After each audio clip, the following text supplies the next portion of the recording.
Have you ever been in a love that didn't end with a fight, but still somehow slipped through your fingers?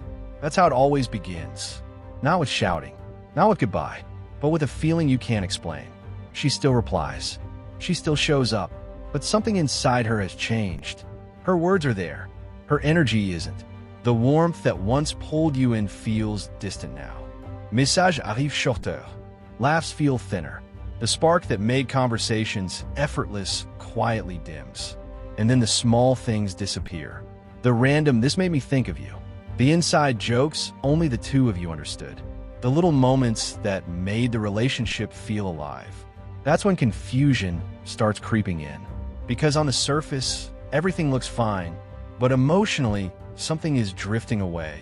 As Steve Jobs once said, "The most powerful people are those who notice the subtle changes."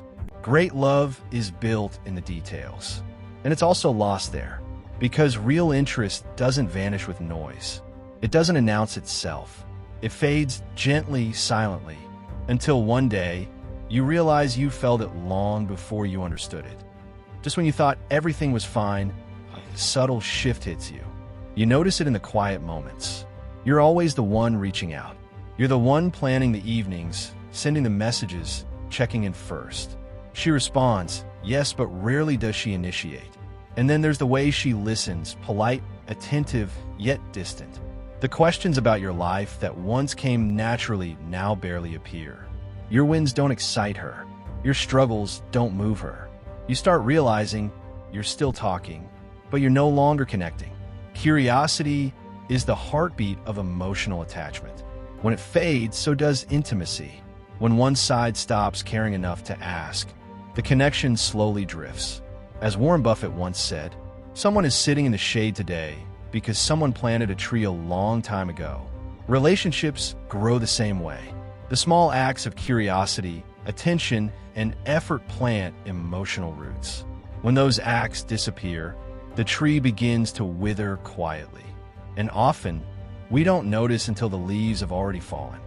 Then the weight of it hits you, not with a fight, not with words, but with the silent shift that whispers, something is changing. Affection no longer flows naturally. Compliments feel mechanical, rehearsed. Hugs and closeness feel hollow, as if the warmth that once existed has been replaced by routine. And slowly, we become Zai.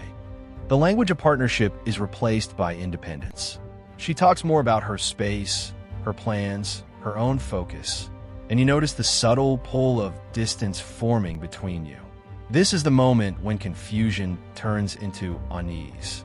You sense her drifting, even if she hasn't walked away yet. Every smile feels polite. Every touch feels obligatory.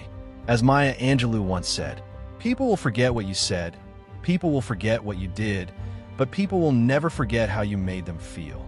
Love is built on presence, not just words or actions. When that emotional connection fades, even the smallest gestures feel empty. And in that quiet vacuum, fear and longing begin to seep in, leaving you questioning where you truly stand. Part 4. The Final Truth, Sign 7 plus Relief, 3:15 to 4 o'clock. And then it hits you, the most subtle, yet most dangerous sign. She's emotionally calm about losing you. No jealousy, no arguments, no reaction. Because here's the truth. Anger means she still cares. Conflict means she's still emotionally invested. But indifference?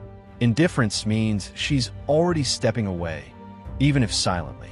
This isn't a reflection of your worth. It's not about mistakes or failures. Interest doesn't fade from one misstep. It fades when emotional connection is quietly severed. As Tony Robbins once said, the quality of your life is the quality of your relationships. And awareness is the first step toward reclaiming that quality. When you recognize these subtle signs, clarity replaces confusion, and clarity gives you power. The power to decide whether to repair, reconnect, or walk away with dignity. So tell me, which of these signs hit closest to home? Because naming it is the first step toward taking control of your love story.